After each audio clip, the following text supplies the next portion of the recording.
1, 2, 1 and 2 and 1 and 2.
And then we go back to major.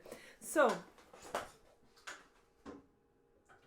what I'll do now is I will show you how I would suggest practicing this. I would practice, little pieces, one line at a time. I would probably isolate each measure and make sure I can play each measure by itself. I think I'll do that one measure at a time, and then I'll stack it up backwards. So I'm going to do 2 practice strategies. I'm going to do the isolative practice strategy. I'll do each measure once, and then you can pause the video and practice it until you've got it. Once you can do every measure, then I'm going to stack it up, and I like stacking it up backwards. So I'll show you how I'll do that when we get there. Here we go, one measure at a time. We're going to start with the first measure of Bouree number 2.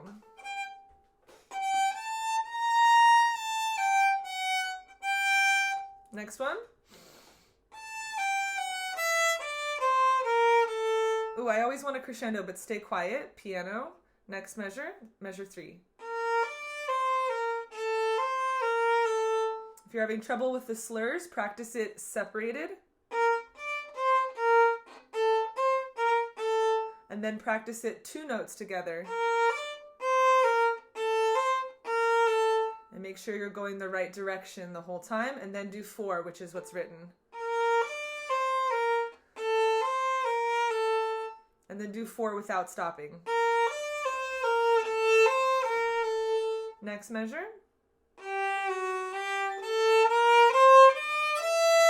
Crescendoing, coming closer to the bridge, more bow. Measure 5, forte. Next measure, 3 notes slurred, getting even louder. I'm using lots of bow at that point. Lots of bow here, forte, next measure. Whole bow there. Less bow. And then by this time I'm quiet. All right, so let me do the last 2 measures together. Ready, here it is.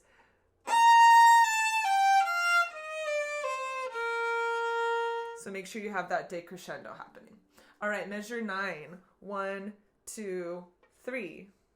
Oh, sorry, 1 and 2.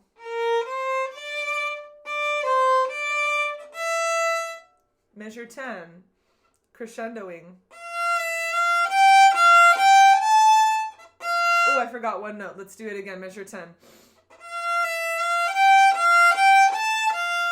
Here, it's really important to use lots of bow here. It's also forte. Whole bow on that first note, because then you're going to do 7 notes up bow. Again, you can practice that all separated.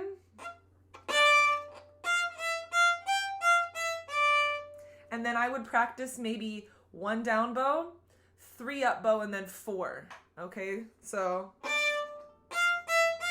Oh, sorry, smoothing it out. It's still 7 up bow, but I broke it up into 3 plus 4. So it's 1 down bow, 3 plus 4. That would be a really good medium step.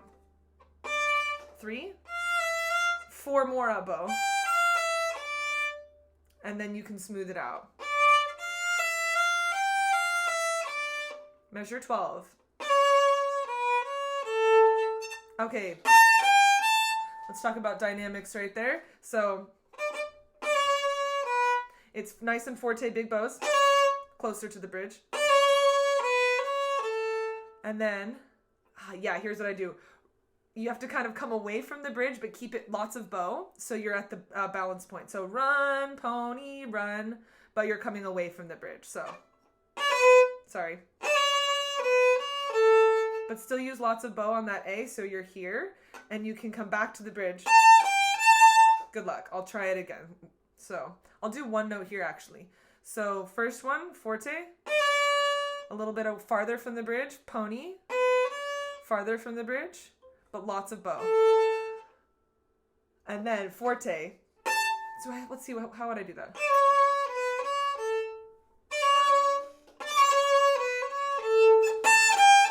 Yeah, in that float bow, I do that. And it's very tricky. I'm trying not to slide it. There's like that moment where there's a tiny space. I'm kind of cheating. And doing a little silent. So I'm kind of coming up the A string, so I'm ready for the forte, but trying not to make it too loud. That's a tough spot. I'll try to do it without stopping. Forte starts, and then it goes back to forte, so. Good luck with that. Here's measure 13. Forte. Measure 14. Forte. Weird measure. So 13 we have a B flat. 14 we have an F sharp and a B flat. Whew, that's like, that measure gives me chills. That's where it starts going into this really interesting, it's probably just a different mode of the scale. It's like not major or minor. It's kind of just an interesting little harmonic experience with sharps and flats. Next measure has the same sort of feel. F natural, E natural. So the F is normal, goes back to its regular spot, low 1, but then we have open E. That's a tricky measure. I'll play it again and I'm going to stop the bows. 4, let's see. Yeah, 4 down bow, 4 up bow.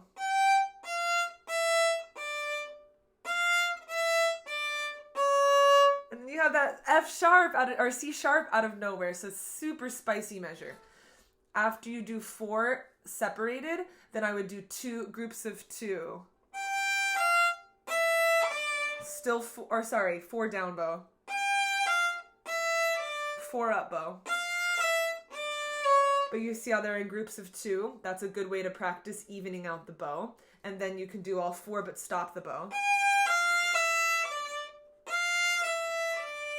Ooh, we should add that decrescendo. Let's do it one more time. Decrescendo. Forte, down bow, G. And now I'm in the middle between the bridge and fingerboard. And then I'm over the fingerboard. All right? And then it's nice and quiet. Big, half, half. Or it's like quarters. Nice and small. All right? So let me do measure 16 together. It's going to be quiet, the whole thing. And it goes back to E flat there, so look out in measure 16 for the E flat. Again, I would be pausing the video, practicing each measure at least 5 times until it's really comfortable. And this probably will take you a few days, and that's okay. So let's try now. Measure 17.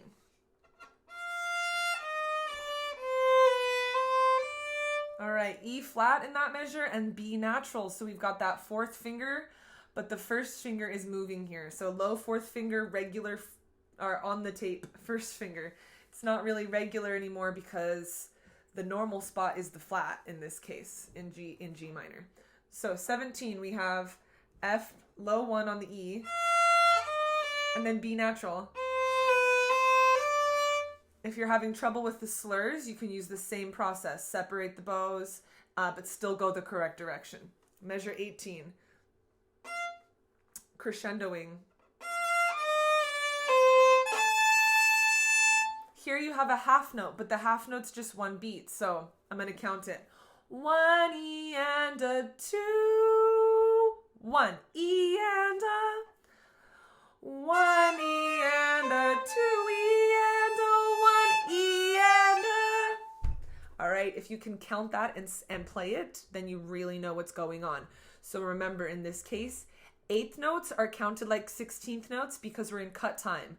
So everything's twice as fast as you would expect. Okay, that means the quarter notes are more like 8th notes. All right, they're counted like 8th notes. 1 and 2 and. Quarter notes get the ands. All right. Half notes get the beat. So the metronome is with the half note. All right, and that means 8th notes are counted like 16th notes. So in this case, measure 16 would be 1 E and a 2, 1. All right. And I would really say, ooh, this is really a great thing to do, a good strategy. Play it like it's all 8th notes. How many 8th notes fit inside a half note? 4. 4 8th notes fit inside a half note. So when we see that A, we're going to have actually 5 8th notes. Do you see why? It's tied over, right, to another 8th note. So we have 4 in the half note plus an extra 1 on the downbeat. So you're going to play 5 A's this time because we're going to pretend like it's all 8th notes. So it'll be like this. Measure 16. Sorry, F natural.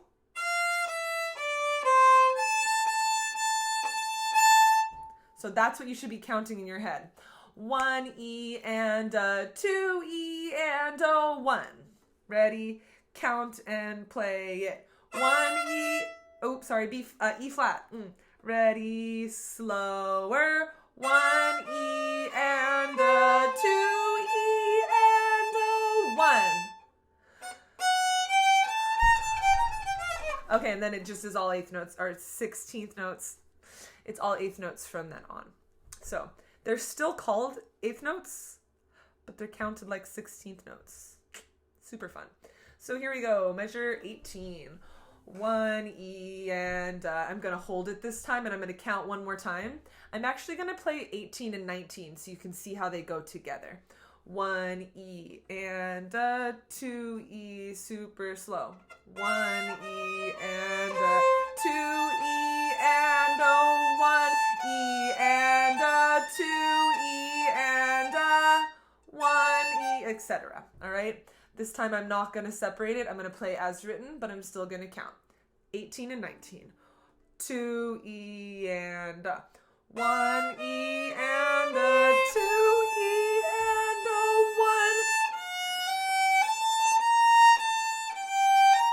1. And I added a slur that's not there. So let's go ahead now. Best of luck. I'm going to just measure 19 because we're doing one measure at a time. So it'll start here. You'll have just held. You'll be about here in the bow, upper middle, and you'll just go. All right, so there's what that downbeat is inside the tie. Measure 19. Ready, steady, here we go. 3, 2. All right, again, you can always practice that separating the slurs and just doing stopped bows to get the directions right. Measure 20 is all separated, but we're decrescendoing. Ready, go. E, B flat. 21, starting piano, B flat. slurs. More. More. More. Measure 22. Forte.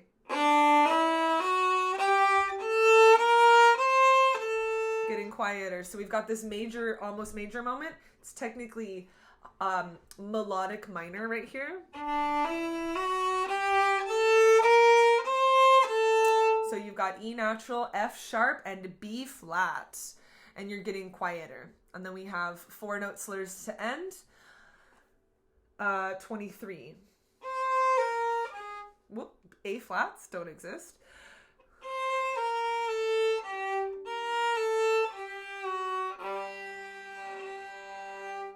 Okay. And usually I just hit the G once and then I hold the regular, just the third finger G. That's too loud for me for a decrescendo, so I usually go, so I kind of just hit it once and then I come off it. I don't know if that's right, but that sounds really good to me, so.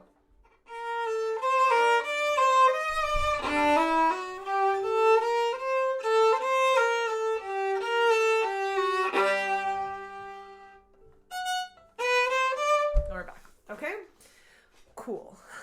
That was pretty long, but I did do every single measure, so you should be able to have a reference there. I think I'll do a separate video that's a practice video, and so you can look out for another video called Bouree Page 2. I'll call it back. It's going to be additive strategy. Okay, additive strategy backwards. So I'll make a second video for that. All right, I'll pause this one now, and I hope that was helpful.